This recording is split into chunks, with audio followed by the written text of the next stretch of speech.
welcome to Scorched Earth. This is going to be a general reading for the sign of Pisces, Sun, Moon and Ascendant. If you don't know what your moon or ascendant signs are, have a look in the description box below. There's a link down there that will help you. And then you should come back and watch the videos for your moon and ascendant signs, because it will give you a better idea of what's going on with you overall. As a whole complete being. Then you'll just get from your sun sign. My books are now open for personal readings. I opened them a couple of days ago and I think I'm almost solidly booked up, but there are still like 1 or 2 appointments left. So if that's something that you're interested in, the link is, like I said, down in the description box for the scheduler. What else do I have to tell you? Oh, if you're one of the people that booked already and were subject to the teething issues that I had in the first 12 hours, thank you for sticking with me and while I sorted that out. But it is all running smoothly now, so no issues at all. And as usual, you know, thank you to everyone more generally for supporting me in whatever way that is, whether that's, you know, watching the videos, subscribing, sending me donations, messages, comments, you know, all that kind of thing. I love it all. Thank you so much for all of it. So, Pisces, I hope you're well. Oh, also, if you join me on the live stream, thanks for that. That was so much fun. I really enjoyed it. I'm going to do it again. But I'll give you more notice next time, and I'll give people the opportunity to submit questions in advance, because I kind of missed quite a lot. And the chat box is not very good at all. You know, what I can actually see when I'm talking to you is pretty poor. So in order that we avoid that, I'll let you, you know, hit me up in advance. So, I just get comfortable. I have 3 cards for Pisces for the month of May, please. 3 cards for Pisces. That one was coming out apparently. And we've got the King of Earth. Okay? That's Taurus in the minor arcana. In the court hierarchy, it's strictly Taurus, but it can be Capricorn or Virgo as well. Oh, itchy toes. Or not a person at all. We'll get to it. Pisces for May, please. Nice. You've got strength right here. It's a card of Leo, number 8 in the major arcana. And what's coming towards Pisces, please? Oh. Right, it didn't jump, but I'm going to show you. We've got death, right? Don't be frightened. It means transformation, intense transformation. It's actually my favourite card in the entire deck. I'm going to shuffle it back in because it didn't jump and I like them to jump. But it's interesting that it flipped so resolutely. It's coming towards Pisces, please. What's that? Temperance. It's interesting because there are correlations that can be drawn between the two. Actually, Temperance follows directly on after. There's a lot of big cat imagery going on in your card. At the bottom of the deck, we've got the Chariot there, Temperance there, and you've got Strength. Interestingly, on this deck, it doesn't have a line, but usually it does. Anyway, between Temperance and Death, one follows on from the other, right? Death is number 13, Temperance is number 14. So they're quite closely connected, and they both do speak of change, right? Temperance is more of a spiritual alchemy, whereas death is kind of an all-round transition to something else. But the 8 of Earth underneath there as well, that speaks to me of work and mastery, potentially. But we'll get to it in a second. I'm going to use the Shadowscapes deck to clarify for you, because I feel like it's so very, very Piscean at its core. And it's really dreamy, just like your energy. Woo. Right. What is the King of Earth here for Pisces, please? Ooh. King of Pentacles, King of Earth. They are the same card. I'm clarifying each other. Why is the King of Earth here for Pisces, please? And the Hermit. Okay, interesting. Which is card of Virgo. Very earthy. Tell me about strength. Why is strength here, please, for Pisces?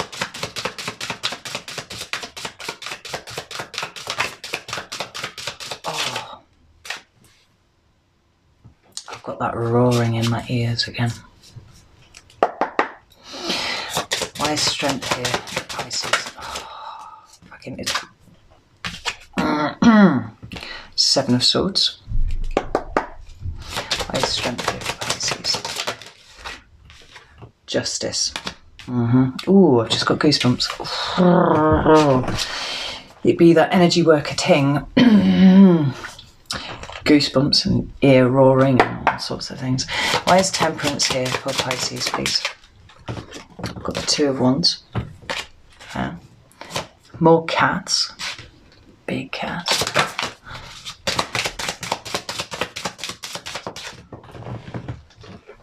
Oh, amazing. Eight of Cups. At the bottom of the deck, we've got the Magician. And I've just got goosebumps again. Like, fuck's sake, this on my shins this time, like. Oh. Ugh. Anyway. Let's have some water.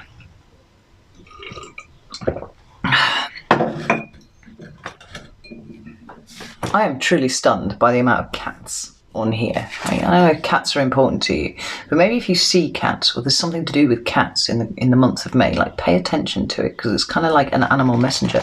Like we've got a massive cat on this Two of Wands and then a little collection of littler ones down there at the bottom. Make of that what you will. Very spiritual animals though, just saying. So the first card that you've got is the King of Earth, right? And this is in your recent past, touching on present. And the King of Earth could be a person, in which case it would be, you know, a Capricorn, Taurus or Virgo, strictly Taurus. Or they could have it in their chart, somewhere prominent. So I would say Moon or Ascendant or Sun, right? After that, probably a little less important. Or it could just be somebody who has the characteristics of the King of Earth, right? So we've got that person bit out of the way. But as an energy, and I think it's kind of as an energy, it could indicate a number of different things. We're looking at the possibility of, well, first off, it's very grounded, right? Everything in your recent past is very grounded energy because it's all earth.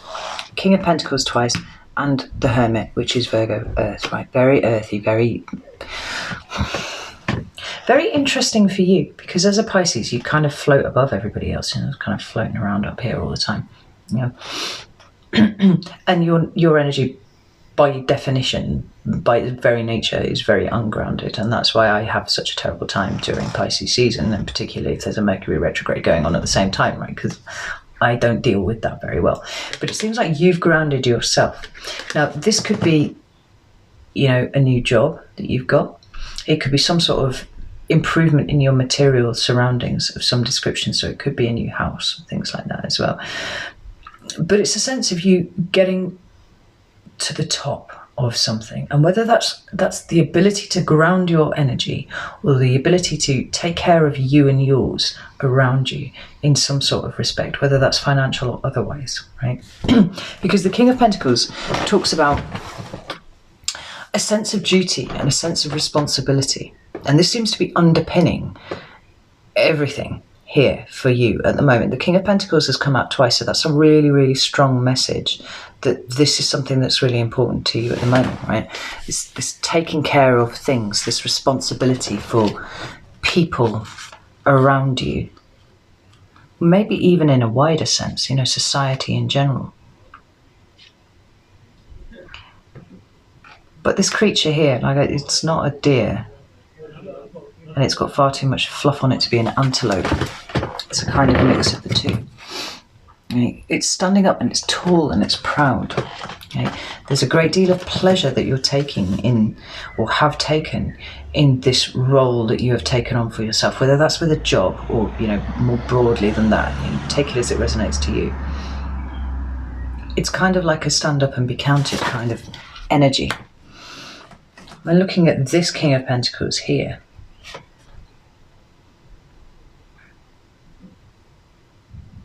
And I'm looking at the acorn in his hand. It's like seeds that you planted a long time ago are now flourishing up into trees. Right? It's got that thing there. It's a little acorn. Flourishing up into trees. It's something really sturdy. It's something really dependable and reliable. Something that will last a long time. You know, it's just something that is energetically enmeshed with you somewhere. So whether this is just your character, No, you're being a support network for other people in these uncertain times, or whether it's something you're actually creating in the material world. You'll have to let me know. But he, again, is stood proud with his arms out. There's a sense of being able to take care of that ecosystem around you and really form an important part of that ecosystem around you. And maybe the lockdown and all that sort of thing's given you an opportunity to just kind of connect. There's a very connected, it feels almost like this character here is kind of like a conduit between the Piscean, like floaty energy up here and the ground, the earth, right? It's just earthed down. And then we've got this Hermit, right? And the Hermit is about going within. It's about knowing that all the answers that you could possibly need are there within you, right? And it's about achieving stillness in order for those answers to come up. And if you're grounding yourself very strongly, like I feel like you are, it's like these little bubbles of insight are just coming up and popping right next to your face. Like you're just getting it. Just getting everything.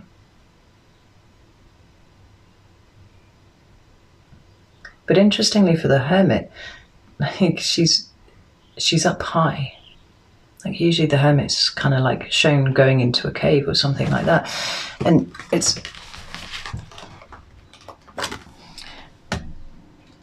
like the high and the low, the high ground and the grounded kind of energy here. So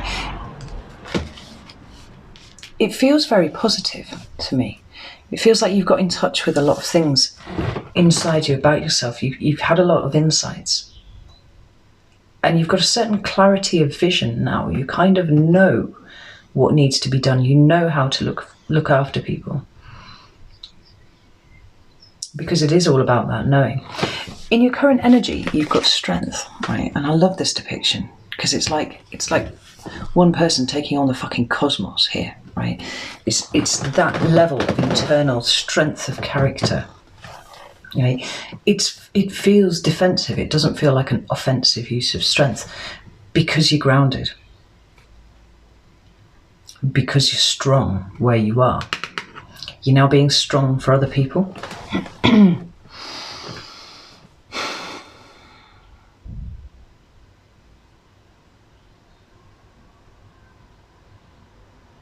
Well, often I see this card come up when things are difficult, because ultimately that's how we develop our inner core. That's how we get strong about things. It's by surviving adverse circumstances, coming out the other side, not necessarily unscathed, I may add, but alive and stronger for it having happened.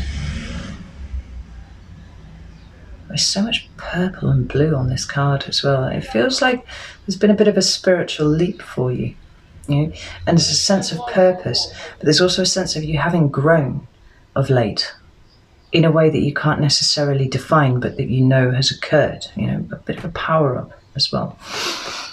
It's kind of like a focal point for that just fucking keep harking on about this kind of dreamy, ungrounded energy. It providing a focal point for it. It's clarified by the Seven of Swords. Now, often I hear people calling this a thief card and all that sort of thing, and it's deception and stuff like that. But I don't like to interpret it that way because I feel it's too narrow, and I feel like it's very difficult to ascribe any kind of intent or motive from what you can see, right? Nefarious or otherwise. It's more a sense of taking a risk. And because you're grounded and because you're strong, it's like you feel able now to take a leap, to do something. Right? Something that a few months ago you probably would never have done.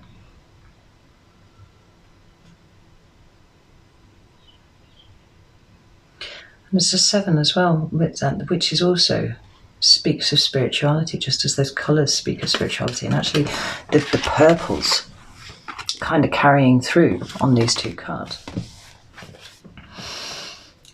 There's an element of kind of putting yourself out there that wasn't present within you 6 months ago. but it's here now and you're ready to move on it.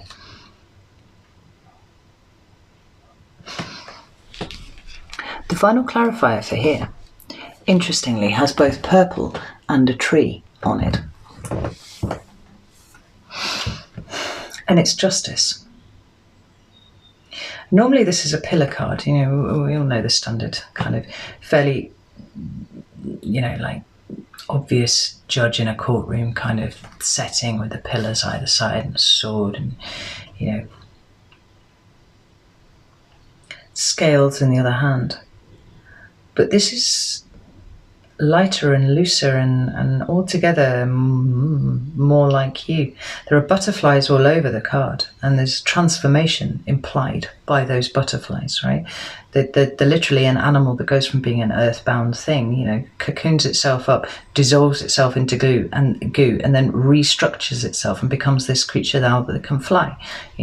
It kind of masters two elements. But interestingly enough, in this depiction of justice, she does not have a sword in her hand. She has a feather. And if that isn't a good metaphor for how Pisces approach things, I don't know what is. Because you're not an aggressive sign. You have no interest in aggression. And, the savage, sharp sword of truth is not something that I feel Pisceans are particularly interested in wielding. This is a feather, and she's got scales in the other hand, and it's that whole thing about weighing your heart against a feather, and look, and it feels like what's motivating you to go forward, what it is that you're going to take a leap into, or involved with at the moment, what you feel so very strongly that you need to do. There's a conscience drive here. It's about doing the right thing for your conscience. You're not interested in fighting. You're interested in making things better, more just. And we could talk about karma and all those sorts of things, but actually this, I feel like that's too heavy for what's implied here by this card. It's a sense of purpose going forwards, but from a very gentle place. I hope this is making sense to someone.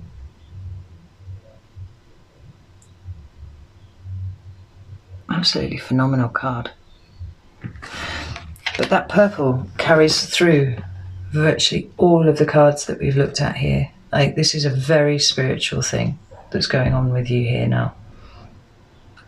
And the strength has come from being able to ground yourself and provide a focal point for you to move towards. Now, the final card that you've got is Temperance, and like I said, that talks about spiritual alchemy, right? It's numbered 14, which reduces down to 5, and 5 is about instability and conflict and all that kind of thing. And in the month of May, it seems like you are able to bring some balance to the unstable circumstances that are around you. Maybe they're unstable circumstances that other people are experiencing. Certainly is possible. But when the Temperance card appears, it always talks about healing, okay? On quite a deep level, because that spiritual alchemy is taking pain and suffering and all that kind of thing, and it's transmuting it into something beautiful. It's about patience. It's about divine timing also. It's a very light card, just as the Justice card is before. And then we come to the Two of Wands and the Eight of Cups. I got such an overwhelming sense of peace during this reading. While I'm reading for you here, I can barely make my mouth move. It's absolutely bizarre. Some more water, that might help.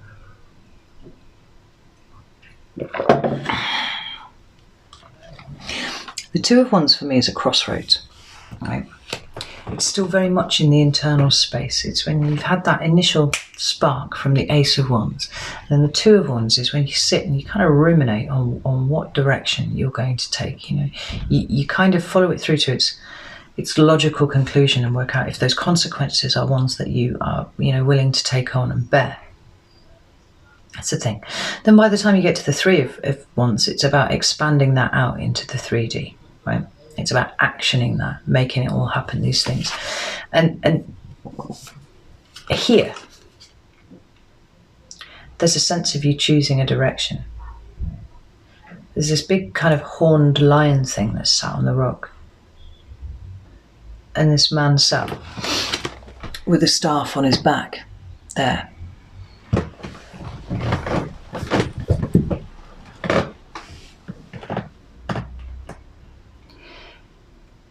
But there's certainly a sense of this being the precursor to some sort of action that you're going to take.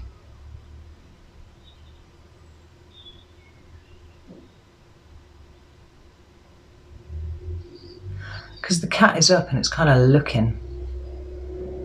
Its rear end is down. Right? It's not moved out of a seated position yet, but it's just kind of got up a little bit to see what's going on. It's kind of like you are looking down the road, whichever road it is, to work out if that's where you want to end up. But it does look like it might be ready to spring. Right? So whatever it is that you've been thinking about, whatever it is that you're working on, like, you're going to come to the decision fairly soon, right? Which direction that you're going to take. And it will be healing for you. And you have been patient up until this point. But it's almost like everything's just right now. These 2 cats right here. And maybe divine timing has been a thing for you. The final card that you've got here is the 8 of Cups. And that talks about leaving behind things that don't serve you anymore, that have no emotional connection to you anymore. And maybe that's people, maybe that's places, maybe that's, you know, environments. And take it as it resonates to you. But there's a sense of you knowing that there will be things left behind on this path that you are getting ready to take. And do you know what? That's okay, right? There's nothing written anywhere that it makes you a bad person if you leave things behind. Sometimes you outgrow situations. And I feel like that's what's happened with you, Pisces, recently. Because of all of this purple, because there's been an expansion of spirit. There's an understanding of purpose, almost, you know. Or if not an understanding of purpose, certainly a drive in a particular, you know, to move in a particular way. You might not necessarily understand it, but the drive is there, the feel is there. And it's because of work that you've done up until this point to ground you, make yourself strong. You had this kind of spiritual kind of whatever it is. And now you're getting ready to turn a corner, right? There's something new coming in. Well, that's 2 of Wands and 8 of Cups. In order to make space for the new, you are going to be leaving behind the old, and that's fine. That's okay. You know, that's actually what death does for us. You know, flipped over in the shuffle, death takes away those things that no longer serve us to make room for new things. Now, I've just pulled 2 clarifiers for the 8 of Cups, and what I got was the 8 of Cups and the High Priestess. That is your card. You are the High Priestess. I've just got full body goosebumps again. Ugh. And there's the 8 of Cups. It's the same fucking card again, right? You are going to have to leave things behind. But I don't want you to feel bad about it, because what we should all strive to do is enjoy what is in front of us while it is there, right? Because everything is transitory and everything is fleeting. Nothing lasts forever.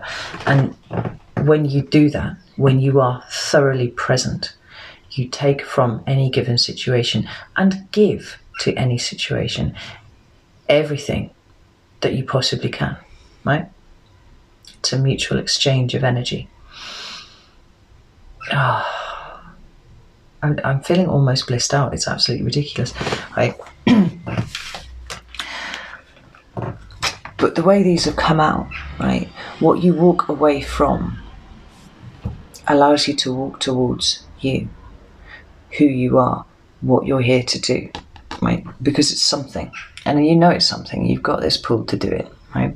It's really funny. For months and months and months now, the fixed signs in particular have been getting these readings that are absolutely talking about ascension, right? And having to rise up in order that they can help the rest of the signs, right, with something that needs to do. And this has been true for Taurus, true for Aquarius, true for Leo. Scorpio's been struggling a little bit, but they're getting there, right? And I found it quite interesting that it was the 4 fixed signs. It was almost like they had to build the framework that all the other signs would work within, right? But there was also kind of a notion of the other signs being able to stand on the shoulders of the fixed signs. And I kind of wondered what it was that the cardinal and the mutable signs were doing, because they didn't seem to be having that same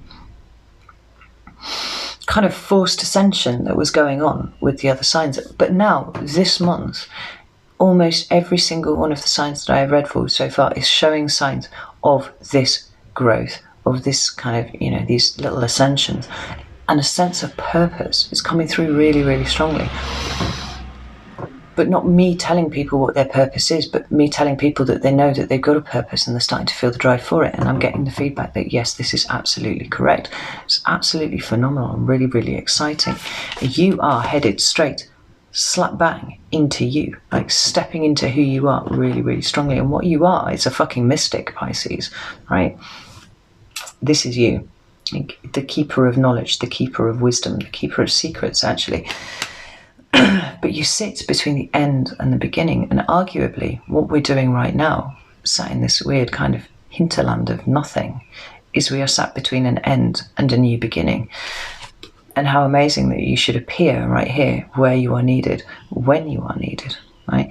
Each one of the signs has something that they need to bring to the new world. And I do genuinely think that things are changing right now. You know, just as, you know, there was the world pre 9/11 and then there was a world post 9/11. 2020 is going to be exactly that same thing. And things are going to be very, very different going forwards than they ever were before. And here you are, sat in between the end and the beginning. I've got goosebumps all over, and it's just coming in fucking waves over and over again. And yet I'm also feeling really, really peaceful, and I'm noticing that my voice is dropping and I'm being really quiet as well. Like, it's just peace and serenity. It's actually really exciting. Normally I get all a bit spazzed out by your like energy. I cannot deal with it because I'm just like, oh God, give me something to hold on to. I cannot cope with floating away. I'm not feeling that at all. It just feels serene, absolutely serene. And so this Leo thanks you for what you're about to bring to the world, because it's actually incredibly epic. If this has resonated with you in any way, I'd love it if you'd like the video just to let me know that I've kind of hit the mark with this, because this feels really important. Right. I just want to point out at the bottom of the deck here, we've got the Magician, right? That's at the bottom of the clarifier. And then we've got the Chariot, which is the card of the self. Like you're coming into your own, you're really starting to find yourself. And there's magic. There's magic at your fingertips. And these two are counterparts as well. You know, this is the inner world. This is the outer world. This is manifesting into the 3D using, you know, the right amount of intent and of magic. But this one here, she knows all of the things, and that is you. Right, Pisces, I'm going to leave it there. I love you all very much. I don't think I'm going to do an extended on this because it's so vague. This one, I feel like it's going to have its expression in very different ways in all the different Pisces, but I feel like the thread that runs through it is this notion that you either have a purpose or you know that your purpose is coming, because this is what I see here. So take care, and I'll see you very soon.